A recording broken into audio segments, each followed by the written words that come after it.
नमस्कार, सात संदेश से मैं अनिल कौशिक। न्यूज अपडेट 7 बजे कार्यक्रम भादरा आसपास में आप सभी दोस्तों का स्वागत है। दोस्तों, कार्यक्रम की शुरुआत करते हैं आज की मुख्य खबर से। और उससे पहले मैं आपको बताऊं तो दोस्तों, आज समीक्षा करेंगे हम कुछ ऐसे विषय पर।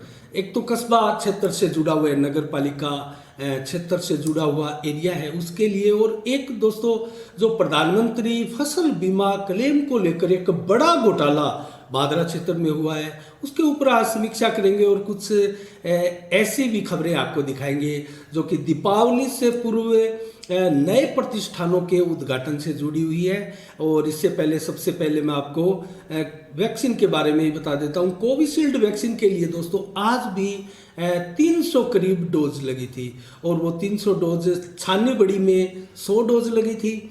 और भादरा के जो क्याम खानीबास में स्थित है विवेकानंद शिक्षा सदन, वहाँ 100 डोज लगी थी। इसके अलावा दोस्तों CHC सेंटर, जो सामुदायिक स्वास्थ्य केंद्र है भादरा का, वहाँ भी 100 डोज कोविशील्ड वैक्सीन की लगी थी। तो दोस्तों, कल के लिए किसी आधिकारिक प्लान की अभी तक हमारे पास कोई सूचना नहीं है। अगर देर शाम किसी प्रकार का प्लान नजर आता है तो दोस्तों देखेंगे, कमेंट्स में आपको उसके बारे में बताएंगे। और इसके अलावा प्रशासन शहरों के संग अभियान में दोस्तों, जहाँ प्रशासन शहरों के संग अभियान का कैंप लगता है, वहाँ निश्चित रूप से वैक्सीन की डोज भी लगती है। और आज जो प्रशासन शहरों के संग अभियान है दोस्तों, वो वार्ड नंबर 11 में आज कैंप लगा है। और ये कैंप स्वामी विवेकानंद शिक्षा सदन में ही लगा है और वहाँ 100 डोज भी लग रही है। तो कुल मिला के कल अगर मैं आपको बताऊं, प्रशासन शहरों के संग अभियान के तहत वार्ड नंबर 12 में कैंप लगने जा रहा है दोस्तों। और क्याम खानीबास में स्थित पानी की टंकी के पास जो कायम खानी धर्मशाला है, वहाँ ये कैंप लगेगा। तो इसके अलावा दोस्तों, आसपास की खबरों से शुरुआत करते हैं। जटान गांव में भादरा तहसील के 17 अक्टूबर को क्रिकेट प्रतियोगिता का आयोजन होने जा रहा है दोस्तों। इसमें हमारे भादरा आसपास क्षेत्र की अनेकों दर्जनों क्रिकेट टीमें भाग लेगी। और इसके अलावा दोस्तों 27 अक्टूबर को ही RAS की परीक्षा होने जा रही है। और इसके लिए दोस्तों 988 पद है राजस्थान में। 988 पदों के लिए ये परीक्षा होने जा रही है। और इस परीक्षा को लेकर 5 लाख अभ्यर्थी जो है वो अपने अपने जहाँ सेंटर है उसकी ओर रवाना होंगे। तो कुल मिला के उसके लिए जितने भी अभ्यर्थी हैं, वो अगर हमारे नौर भादरा आसपास के अभ्यर्थी है तो वो ज़रूर ये खबर देखें, ये वीडियो हमारा देखें और ध्यान से सुने। क्योंकि दोस्तों, भादरा में आसपास जिस किसी का भी सेंटर है RAS की परीक्षा देने के लिए, यहाँ आसपास सेंटर अगर आया है तो उनके लिए खुशखबरी है कि महाराजा अग्रसेन एजुकेशन ग्रुप की तरफ से और श्री राम रोटी सेवा समिति की तरफ से दोस्तों रहने की, खाने की, भोजन की, चाय नाश्ते की सारी व्यवस्थाएं निःशुल्क दी जा रही है।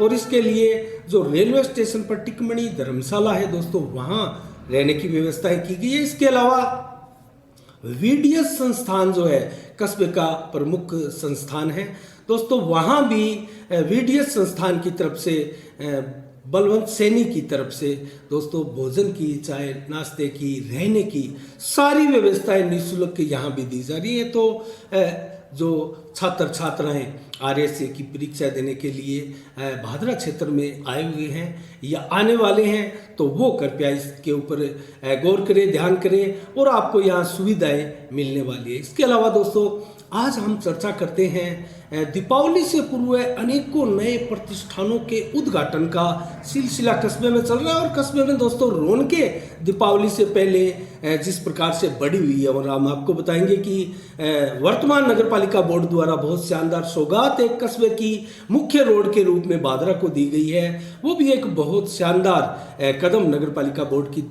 तरफ से हम मान सकते हैं दोस्तों। आज नए प्रतिष्ठान के उद्घाटन में सबसे पहले हम मुख्य प्रतिष्ठान का जिक्र करें तो सोनी एजेंसीज वालों की तरफ से दारा सिंह सोनी, जो कि CPM के एक मात्र पार्षद हैं भादरा के, बलवान पूनिया के खास माने जाते हैं, उनके नए प्रतिष्ठान का आज शुभारंभ हुआ।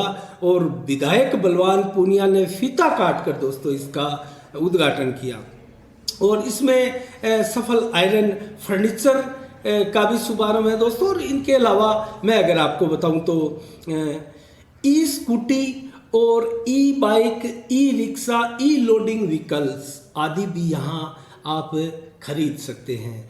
तो दोस्तों इनके अलावा एक बड़ा भव्य फर्नीचर शोरूम भी खोला गया है और उन सभी का उद्घाटन जो है विधायक बलवान पूनिया द्वारा फीता काट कर किया गया। इस अवसर पर कस्बे के अनेकों गणमान्य दोस्तों यहाँ उपस्थित रहे। अगर हम आपको बताएं तो मुख्य अतिथि बलवान पूनिया के अलावा अतुल चचाण और नगर पालिका चेयरमैन आजन बैतुल बानो भी दोस्तों यहाँ मौजूद रही और पंचायत समिति के प्रधान अनिल ओलक भी यहाँ रहे और उप प्रधान बलवान फगेड़िया भी रहे और गौतम कुमार सोनी विशेष रूप से यहाँ उपस्थित रहे। इनके अलावा दोस्तों कस्बे के प्रमुख समाज सेवी सुशील गुप्ता, जिनको बामासा के नाम से भी जाना जाता है दोस्तों, वो भी यहाँ विशेष तौर से उपस्थित रहे। इनके अलावा दोस्तों सतपाल नेहरा मुख्य रूप से उपस्थित रहे और इसके अलावा दोस्तों आजन बैतुल बानो चेयरमैन नगर पालिका यहाँ उपस्थित रही और उनकी पुत्री अर्थात स्वर्गीय हाजी दाऊद कुरैशी की लाडली पुत्री स्कीला बानो और हाजी दाऊद कुरैशी के दामाद इस्लाम कुरैशी दंपति भी यहाँ विशेष रूप से मौजूद रहे दोस्तों। इनके अलावा दोस्तों यहाँ उद्घाटन समारोह में कस्बे की अनेकों गणमान्य नागरिक गण उपस्थित रहे और सभी ने एक स्नेह भोज में भी कार्यक्रम उपरांत भाग लिया। इसके अलावा दोस्तों मैं अन्य खबरों में आपको बताऊं तो बादरा कस्बे में जो है वार्ड नंबर 27 कहे और वार्ड नंबर 11 कहे, कई वार्डों में अब तक फॉगिंग का कार्य किया जा चुका है और तत्परता से अन्य सभी वार्डों में जो जिम्मेवारी के साथ जो है फॉगिंग का कार्य करना अति आवश्यक हो गया, क्योंकि डेंगू मरीजों की संख्या दोस्तों कस्बे में तेजी के साथ बढ़ रही है और जिस तेजी के साथ डेंगू रोगियों की संख्या बढ़ रही है और हमारे प्रमुख सभी 5-7 जो मुख्य अस्पताल है दोस्तों, वहाँ जब आप जाकर देखेंगे हाल तो सिर्फ और सिर्फ डेंगू के रोगी जो है वो आपको बढ़ती मिलेंगे। तो इतनी खराब हालत बादरा कस्बे की हो गई और मैं तो ये कहूँगा दोस्तों बादरा कस्बे की नहीं नौर हनुमानगढ़ जिला ही नहीं, राजस्थान नहीं, पूरे देश में इस वक्त डेंगू का प्रकोप है और विशेषज्ञों की माने तो अक्टूबर और पीछे जो गया है सितंबर माह, इसके लिए डेंगू मच्छरों के लिए अनुकूल महीना माना जाता है दोस्तों।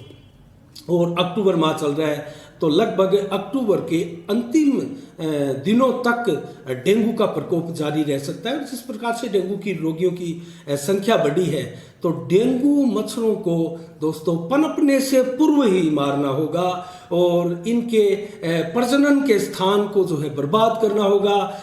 मच्छरनाशक दवाओं का तेजी के साथ छिड़काव करना होगा और सभी नालियां जो है वो साफ सफाई की उचित व्यवस्थाएं नगर पालिका बादरा द्वारा की जानी अति आवश्यक है। दोस्तों मैं चेयरमैन महोदय आजन बैतुल बानो या उनके प्रतिनिधि मैं कहूँगा रफीक कुरैशी से निवेदन करना चाहेंगे हम दोस्तों, बादरा में इस वक्त जो है व्यवस्था काफ़ी अच्छी नगर पालिका की कही जा सकती है, क्योंकि अगर मैं याद दिलाऊं दोस्तों आपको तो 6 महीने से 1 साल पूर्व की आप याद कीजिए स्थिति बादरा कस्बे की प्रत्येक गलियों की उबड़ खाबड़ टूटी हुई सभी सड़कें जो है वो खोदी हुई और जो सीवरेज का कार्य है अंतिम सिरे के ऊपर चल रहा था, अंतिम स्तर पर और तेज गति से चल रहा था, उसको लेकर दोस्तों हर लगभग गलियां खोद दी गई थी और व्यवस्था इस प्रकार लग रही थी कि जैसे बादरा एक प्रकार से बर्बाद हो चुका है।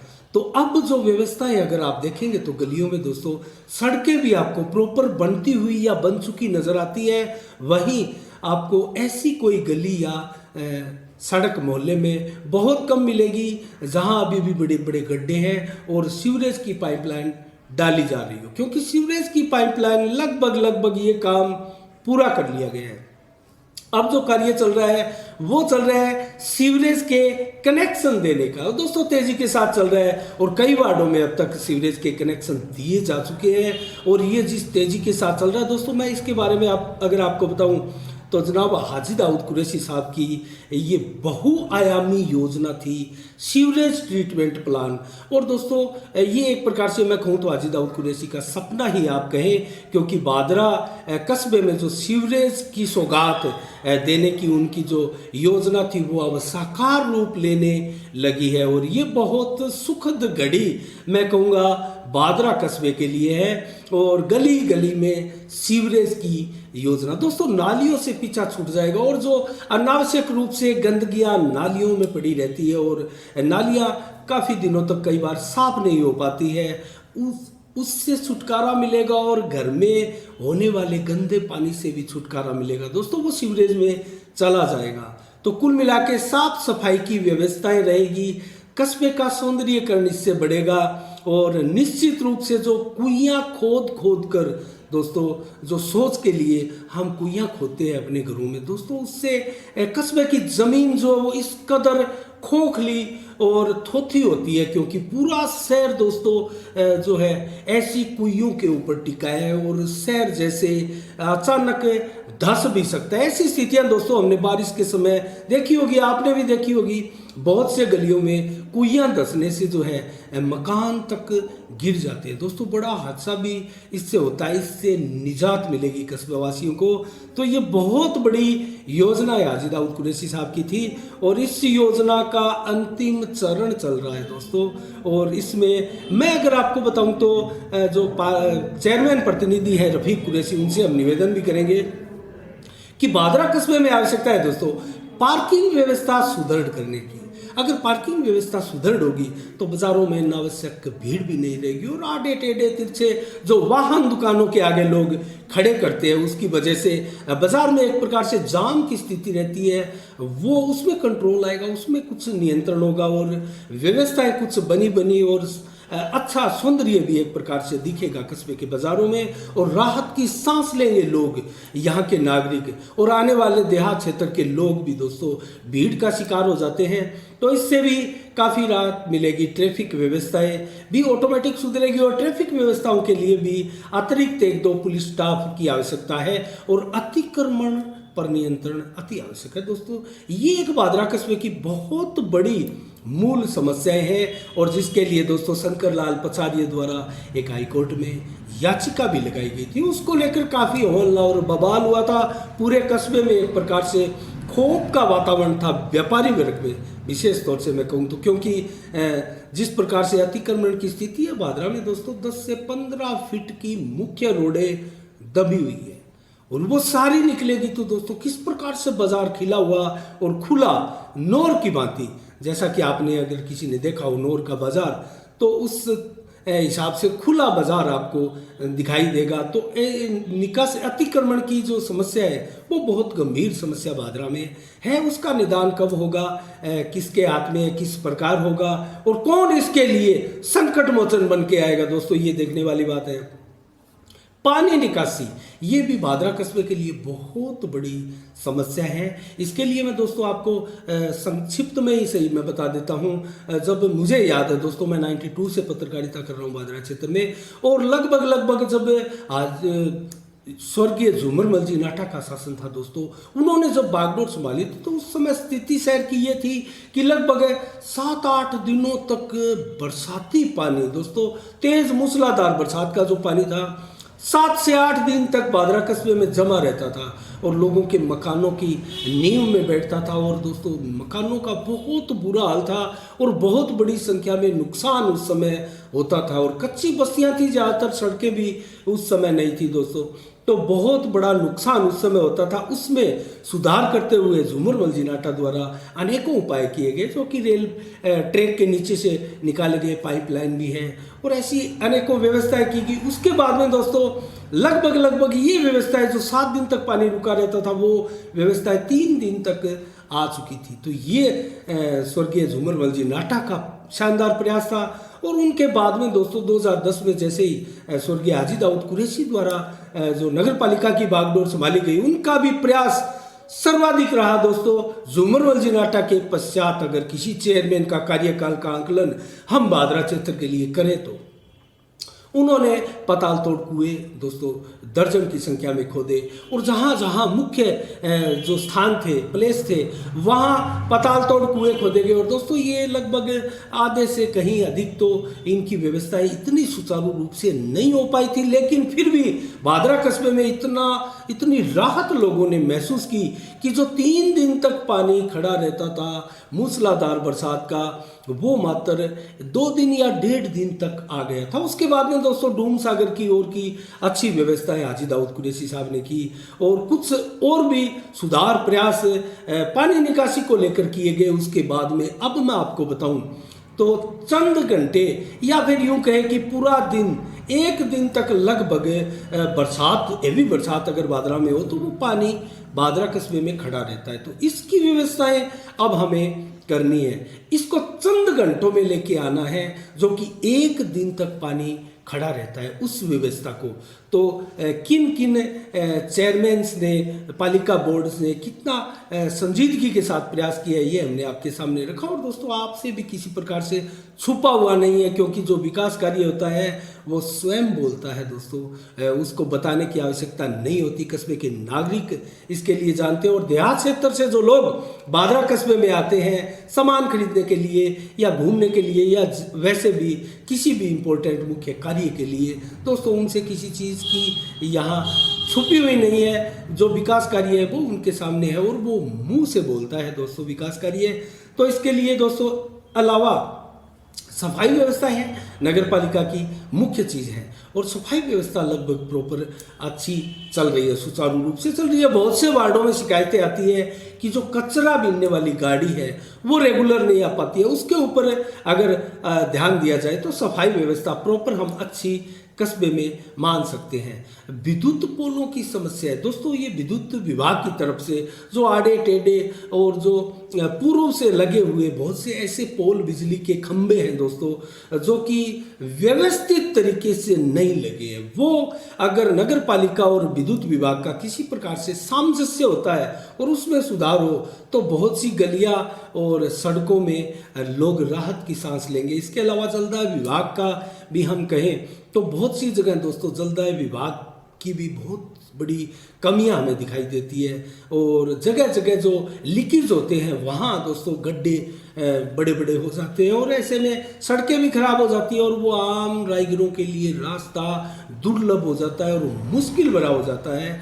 तो वाहन विभाग किसी प्रकार की दुर्घटनाओं की संभावनाएं भी लगातार बनी रहती हैं। तो दोस्तों इसके अलावा मैं आपको बताऊं तो ये आवश्यकताएं नगर पालिका क्षेत्र में करने की आवश्यकता है, और पानी निकासी की व्यवस्था अगर चाक चौबंद करनी हो तो इसके लिए दोस्तों डूम सागर जो है 2 भादरा कस्बे में मुख्य रूप से जो मोची मोहल्ले में स्थित डूम सागर है और वार्ड नंबर 7 और 8 में जो डूम सागर है, उनकी व्यवस्थाएं बहुत बड़े स्तर पर दोस्तों उनमें सुधार की आवश्यकता है, क्योंकि उनका खाका यहाँ बनता जैसा हमें प्रतीत नहीं होता। क्योंकि ये समस्याएं दोस्तों बहुत मेगा समस्या भादरा कस्बे की है।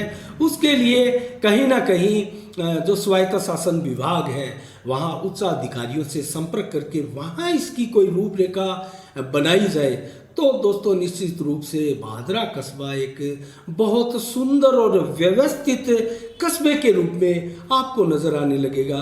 क्योंकि किसी प्रकार से पालिका बोर्ड की कमी हम नहीं निकाल सकते दोस्तों। पालिका बोर्ड में जितना संभव हो वर्तमान या उससे पूर्व जितने भी पालिका बोर्ड बने हैं वो अपना भरसक प्रयास करते हैं। हाँ, बहुत बार ऐसा भी होता है कि व्यवस्थाएं सुचारू रूप से नहीं हो पाती, उसके पीछे भी विभिन्न कारण हो जाते हैं। इसके अलावा दोस्तों अन्य खबरों में मैं अगर आपको बताऊं तो दोस्तों एक अन्य छोटी सी समीक्षा अगर मैं आपकी करूं तो नौर भादरा क्षेत्र में दोस्तों प्रधानमंत्री फसल बीमा क्लेम को लेकर भारी घोटाला हुआ है दोस्तों, और इस मामले की जांच जो है अब एसीबी हनुमानगढ़ द्वारा की जा रही है। इसके लिए मैं अगले आने वाले कुछ दिनों में दोस्तों इसका पूरा का पूरा खाका हम तैयार करके लेके आएंगे। कितना घोटाला है, किस स्तर पर हुआ है और किस कदर कौन कौन लोग इसमें इन्वॉल्व है। अगर स्थानीय कोई जनप्रतिनिधि, सरपंच महोदय या विधायक महोदय या किसी प्रकार का कोई अधिकारी किसी डिपार्टमेंट का, बैंक का, कौन कौन किस प्रकार से किसकी भूमिका इसमें है, विस्तार से इसका पूरा एक पूरी कवरेज लेकर हम आएंगे और आपके सामने इसकी स्पष्ट रूप से खुलासा करेंगे। दोस्तों, हमने विधायक का नाम इसलिए लिया है दोस्तों, इतना बड़ा घोटाला हुआ है और उसके ऊपर विधायक का एक शब्द अभी तक इस पर नहीं आया है जो ये घोटाला हुआ है। तो हम चाहते हैं कि विधायक इसके ऊपर अपना स्पष्टीकरण दे। और दोस्तों, इसमें मैं ये नहीं कहता कि विधायक की किसी प्रकार से मिली भक्ति से ये हुआ है, लेकिन कहीं ना कहीं जिस प्रकार से श्रेय लेने का प्रयास किया गया, फसल बीमा क्लेम की राशियों को लेकर करोड़ों अरबों रुपए का क्लेम आया है, विधायक महोदय की अनुशंसा से आया है, उनकी मेहनत से आया है, उनकी लगन से आया है, उनके चलते आया है। तो दोस्तों, अगर श्रेय लेंगे किसी प्रकार से तो उसमें अगर किसी प्रकार की खामी आती है तो इसका जवाब भी जनप्रतिनिधि को देना होता है और वो देना चाहिए विधायक बलवान पूनिया को भी। मैं दोस्तों अगर एक विस्तार से जल्दी से ही बताऊंगा, संक्षिप्त में अगर आपको बताऊं तो भादरा में ये घोटाला कितना बड़ा कैसे हो सकता है, तो इसकी अगर मैं बताऊं तो दोस्तों मलसी सर, अकेले मलसी सर का जिक्र करें तो दोस्तों कम से कम 1593 बीमा पॉलिसियां ऐसी है जिसमें खरीफ की फसल 2020 के दौरान हुई थी, उसमें भारी गड़बड़ियां पाई गई है, कुल मिला के है। और उसमें दोस्तों बड़ी संख्या में 200 से 300 ऐसी फर्जी फॉल्स पॉलिसियां हैं जो अलग अलग तरह से किसी में नाम बदलकर किसी में कुछ अलग अलग घोटाले और सावधानियों के साथ पूरी उसमें मैं कहूँ तो 420 के साथ दोस्तों इसमें किया गया। और मैं एक चीज़ आपको और बताऊं तो भादरा के कुल 8 किसानों ने दोस्तों फर्जी क्लेम का लगभग 12 लाख रुपया जमा भी करवा दिया गया है। 71 किसानों को इसके लिए नोटिस जारी किया गया है। तो ये तो मैं अकेला आपको बता रहा हूँ मलसी सर से 7,19,55,707 रुपए का गबन जैसा प्रतीत होता है मलसी सर क्षेत्र का। इसमें डुमराना भी है और भी बड़ा क्षेत्र इसमें शामिल है। दोस्तों कहाँ है इसकी अगर जांच होगी विस्तार से तब पता चलेगा कि इसमें ये कितना बड़ा घोटाला है। नौर क्षेत्र भी इसमें पूरा शामिल है दोस्तों। तो प्रधानमंत्री फसल बीमा क्लेम का ये जो उठाने का ये जो गड़बड़ जाला है, ये कितना बड़ा गड़बड़ जाला है। इसमें दोस्तों FIR भी दर्ज की गई है। और सबसे पहले मैं आपको बताऊं तो जयपुर SCB को जब इसकी शिकायतें मिली थी तो दोस्तों उसके बाद में जो शिकायत मिली थी महानिदेशक BL सोनी, उनके द्वारा दोस्तों तत्परता से कार्रवाई की गई और उन्होंने SCB बीकानेर के जो ASP है गगनदीप सिंगला को इनकी जांच के आदेश दिए गए। और इसके बाद में जो एक टीम बनी दोस्तों, उस टीम में ASP हनुमानगढ़ के जो तेजपाल सिंह है वो भी शामिल रहे, DSP भूपेंद्र सोनी और पुलिस निरीक्षक सुभाष चंद्र ढील आदि अनेकों लोग जो है इसकी कमेटी में शामिल रहे। और दोस्तों इसकी जांच की जा रही है और ये कितना बड़ा घोटाला है और किस कदर इसकी व्यापकता है दोस्तों अब नेक्स्ट अगले किसी बुलेटिन में हम विस्तार से इसकी समीक्षा करेंगे, बताएंगे आपको पूरा खाका कितने बड़े स्तर पर प्रधानमंत्री फसल बीमा घोटाले का भादरा और नौर में इसकी पटकथा लिखी गई है। इसके बारे में पूरा आपको हम विस्तार से बताएंगे। दोस्तों जल्दी से हम आपको मंडी के भाव बता देते हैं, फिर हम आपको मौसम का मिजाज भी बताएंगे, ज़्यादा समय आपका नहीं लेंगे। दोस्तों नौर से शुरुआत करते हैं मंडी के भाव की। सरसों में दोस्तों 7,000 से 7,441 रुपए तक की बोली लगी है और गुआर में 5,500 से 6,461 रुपए में गुआर बिका है। दोस्तों यहाँ गुआर की कीमतें अचानक बढ़ती हुई प्रतीत हो रही है। मुझे लगता है किसानों के चेहरों पर जरूर जो है स्माइल आएगी, खुशी आएगी। इसके अलावा चना दोस्तों 4600 रुपये से 4750 रुपये बिका है, जबकि मूंग 4500 से 6190 रुपये बिका है और मोट की कीमतें यहाँ 6,000 से 7,035 तक लगी है। आदमपुर मंडी में नरमा 7700 से 8600 रुपये बिका है। दोस्तों यहाँ अच्छी कीमत यहाँ नरमे की दिखाई दे रही है। कपास में 7400 से 7701 रुपये की बोली लगी है।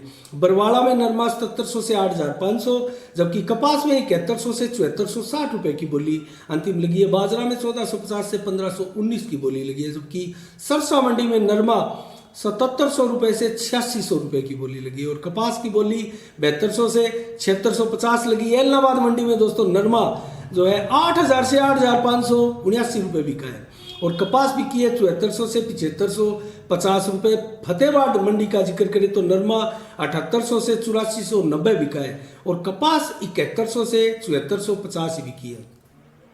राउतसर मंडी में जिक्र करते हैं नरमे का 7800 से 8666 रुपये में नरमा बिका है, अच्छे रेट मिले हैं। और देसी कपास का जिक्र करें तो 7,925 रुपये में बिकी है और पीलीबंगा में नरमा 8,701 रुपये बिका है। और गोलूवाला में ग्वार 6126 रुपये से बोली प्रारंभ हुई और 6400 रुपये में तक चली है। और सरसों की बोली 7200 से 7500 रुपये। और विजयनगर में नरमा दोस्तों 8,880 रुपये, काफ़ी अच्छे भाव यहाँ नरमा के मिले हैं। और गंगानगर में नरमा 8850, यहाँ भी अच्छे भाव मिले। और आज के मंडी के सर्वाधिक नरमा के भाव जो है वो अनूपगढ़ मंडी में मिले हैं दोस्तों। अनूपगढ़ मंडी में 8,920 रुपये का भाव लगा है, जबकि लगभग 9,000 के समकक्ष भाव नरमे में देखे गए दोस्तों। आज की मंडी के भाव यही रहे। और आज हम आपको मौसम का मिजाज बताते हैं दोस्तों। 25 अक्टूबर है, दिन भर तेज धूप भी छाई रही और लगभग 22% बादल भी छाए रहे। और 26 से 28 डिग्री का टेम्परेचर दिन में रहा है। 11 से 14 किलोमीटर की रफ्तार से हवाएं भी चली है। और शाम को मौसम भी शांत रहने वाला है, मौसम साफ रहने वाला है। 11 से 14 किलोमीटर की रफ्तार से हवा चलेगी। 23 से 26 डिग्री महज तापमान रहेगा, अर्थात ठंड बढ़ेगी। कल 26 अक्टूबर को मौसम का मिजाज कैसा रहने वाला है, दिन भर का जिक्र करें तो दोस्तों 4 से 11 किलोमीटर की रफ्तार से अलग अलग समय में हवाएं चलेगी। और बादल मात्र 0% से 3% तक दिन भर छाए रहेंगे, अर्थात मौसम यहाँ भी साफ रहने वाला है। और 19 से 29 डिग्री तक टेम्परेचर रहेगा। इस दिन का आप अंदाजा लगा सकते हैं, 10 डिग्री का गैप, अर्थात ठंड और हल्की गर्मी का एहसास आपको होगा। तेज धूप निकलेगी, इसमें कतई संदेह नहीं है, क्योंकि बादल यहाँ नहीं है। मौसम बिल्कुल साफ रहेगा। रात्रि को मौसम कैसा रहेगा इसके बारे में बताऊं तो 4 से 11 किलोमीटर की हवा रहेगी और 20 से 22 डिग्री टेम्परेचर, अर्थात ठंड ज़्यादा बढ़ने वाली है। और बादल 0% बिल्कुल नहीं होंगे। मौसम बिल्कुल रात्रि को कल साफ रहेगा। तो दोस्तों आज के लिए 7 बजे के समाचार में इतना ही। कल ठीक शाम 7 बजे फिर आपसे रूबरू होंगे नए समाचारों के साथ, नई समीक्षा के साथ। तो तब तक के लिए दोस्तों आप अपना बहुत बहुत ख्याल रखिएगा। मुझे दीजिएगा इजाजत। सात संदेश से मैं अनिल कौशिक, नमस्कार। जय भारत, जय जय राजस्थान।